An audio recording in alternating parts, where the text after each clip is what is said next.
পদ্মাপাড়ে ফের পালাবদল আসন্ন, চাপের মুখে যে কোনো মুহূর্তে ইস্তফা দিতে পারেন মোহাম্মদ ইউনূস। বিএনপি ও সেনার চাপে কি তিনি কোণঠাসা? দেশ ছেড়ে পালাতে হতে পারে মোহাম্মদ ইউনূসকে। গত কয়েকদিনের নাটকীয় ঘটনাক্রমে ক্রমশ জোরালো হচ্ছে এই প্রশ্নগুলো। গত বছর আগস্টে দায়িত্ব নিয়ে নোবেলজয়ী মোহাম্মদ ইউনূস যেসব প্রতিশ্রুতি দিয়েছিলেন তার কোনোটাই রাখতে পারেননি তিনি। নির্বাচনের কোনো দিশা নেই, আশানুরূপ সংস্কার হয়নি, আর কথার খেলাপ করে এখন প্রবল চাপের মুখে বাংলাদেশের অন্তর্বর্তী সরকারের প্রধান উপদেষ্টা। অবিলম্বে নির্বাচন চেয়ে ইউনূসের উপর চাপ বাড়াচ্ছে খালেদা জিয়ার বিএনপি। ডিসেম্বরের মধ্যে বা তার আগে নির্বাচনের কথা বলে কার্যত ডেডলাইন বেঁধে দিয়েছেন বাংলাদেশের সেনাপ্রধান ওয়াকারুজ্জামানও। এই পরিস্থিতিতে বৃহস্পতিবার রাতে বোমা ফাটান জাতীয় নাগরিক পার্টির আহ্বায়ক নাহিদ ইসলাম। মোহাম্মদ ইউনূসের সঙ্গে বৈঠকের পর তিনি বলেন, আর পদে থাকতে চান না বলে জানিয়েছেন ইউনূস। গত 5ই আগস্টের পরে যে অবস্থা বাংলাদেশে আমরা দেখতে পাচ্ছি সেটা এক কথায় তো ভীষণভাবে অনাকাঙ্ক্ষিত। অধ্যাপক ইউনূস বেশ কিছুদিন ধরে ক্ষমতায় রয়েছেন উপদেষ্টা হিসাবে, যদিও পদ্ধতিটা গণতান্ত্রিক নয়। ক্ষমতা এবং তার সঠিক ক্ষমতা কার কাছে থাকবে এই প্রশ্নের উত্তরটা কিন্তু এখনো পর্যন্ত বাংলাদেশের মানুষরা স্থির করে উঠতে পারেননি। বাংলাদেশের অন্তর্বর্তী সরকারের প্রধান উপদেষ্টার দায়িত্ব নেবার পর মোহাম্মদ ইউনূস জানিয়েছিলেন যত দ্রুত সম্ভব জাতীয় সংসদে নির্বাচনের আয়োজন করা হবে, কিন্তু বছর ঘুরে গেলেও নির্বাচনের কোনো দিশা নেই। এই পরিস্থিতিতে টানা 9 দিন ঢাকার রাজপথে বিক্ষোভ দেখায় বিএনপি।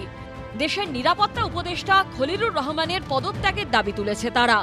এরই সঙ্গে অন্তর্বর্তী সরকারের আরও 2 উপদেষ্টা আসিফ মাহমুদ সজীব ভুইয়া ও মাহফুজ আলমের পদত্যাগ দাবি করেছে বিএনপি। বাংলাদেশের নিরাপত্তা উপদেষ্টার বিরুদ্ধে রাজনৈতিক পক্ষপাতিত্বের অভিযোগ তুলেছে খালেদা জিয়ার দল। একদিকে রাজনৈতিক চাপ, অন্যদিকে সেনার সঙ্গেও ইউনূসের সম্পর্ক তলানিতে ঠেকেছে।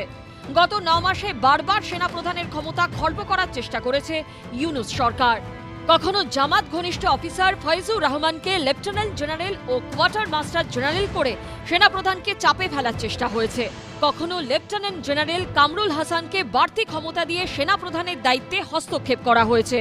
কখনো আবার রাস্তায় লোক নামিয়ে সেনাপ্রধানের ইস্তফা চেয়ে বিক্ষোভ করানো হয়েছে। সম্প্রতি খলিলুর রহমানকে জাতীয় নিরাপত্তা উপদেষ্টা করেছেন ইউনূস।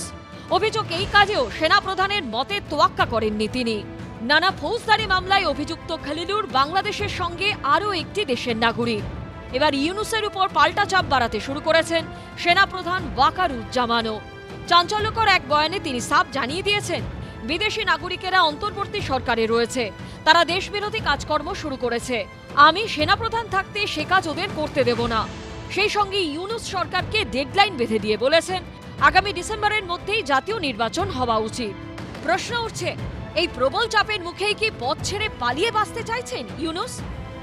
ওদের রাজনৈতিক সমস্যা, অর্থনৈতিক সমস্যা, সামাজিক সমস্যা এবং নিরাপত্তাহীনতা, কিন্তু সেনা প্রধান উনি বলেছেন যে তাড়াতাড়ি নির্বাচন করে আগামী বছরের জানুয়ারি মাস থেকে একটি জনপ্রিয় সরকারকে প্রতিষ্ঠিত করো, যেটা ইউনূস করতে চাচ্ছিলেন না সংস্কারের বাহানায়, কিন্তু সংস্কারেরও কোনো কাজ উনি করছেন না। তো সেই ক্ষেত্রে একটা আরও অরাজকতাপূর্ণ পরিস্থিতির দিকে যাওয়ার আগে উনি একটা হাল ধরেছেন এবং সেনাবাহিনীর পূর্ণ সমর্থন ওনার কাছে আছে বলে মনে হচ্ছে। গত আগস্টে শেখ হাসিনা দেশ ছাড়ার পর দায়িত্ব নিয়েছিলেন ইউনূস। এবার তার বিদায় কি সময়ের অপেক্ষা? এবিপি আনন্দ।